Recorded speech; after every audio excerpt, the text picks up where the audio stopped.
이번 사고로 숨진 여성은 사고 후 4시간이 넘도록 구조되지 못했습니다. 여성이 타고 있던 차량을 상당히 많은 30톤 정도 되는 콘크리트 잔해물들이 덮고 있었기 때문입니다. 현장 연결해서 자세한 상황 알아보도록 하겠습니다. 노태원 기자 전해주시죠. 네, 저는 잠원동의 철거 건물 붕괴 사고 현장에 나와 있습니다.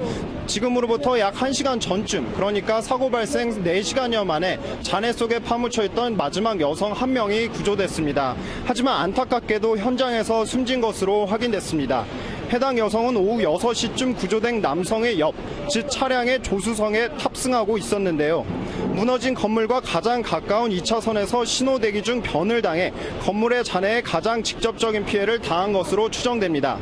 구조 작업이 지연된 건 무너져 내린 구조물의 하중이 30톤 정도 되다 보니까 이를 한 번에 옮길 수 없었기 때문인데요.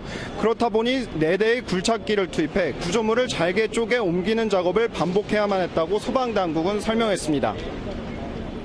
예, 사고로 인구는 아주 아수라장이 됐겠네요. 네, 맞습니다. 건물의 잔해물은 그대로 도로 위를 덮쳤고 2차선의 도로는 완전히 잔해물로 뒤덮였습니다. 이 충격으로 인근에 있던 전신주 3개도 도로 위로 쓰러져 내리며 일대가 정전이 되기도 했습니다. 아직도 완전히 복구는 되지 못했습니다. 붕괴 건물 앞에는 성형외과도 있었는데요. 붕괴 건물 옆에는 성형외과도 있었는데요. 정전이 될 당시 다행히 전신마취 환자는 없어서 큰 문제는 없었던 것으로 확인됐습니다. 갑작스런 사고로 이 건물이 전부터 붕괴 조짐을 보였다는 이야기도 흘러나오고 있습니다.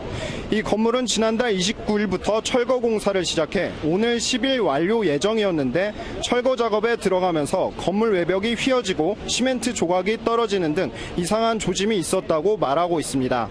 경찰과 소방은 수습 작업이 마무리되는 대로 공사 관계자들을 상대로 안전수칙 준수 여부 등을 파악할 방침입니다. 지금까지 잠원동 철거 건물 붕괴 사고 현장에서 MBN 뉴스 노태원입니다.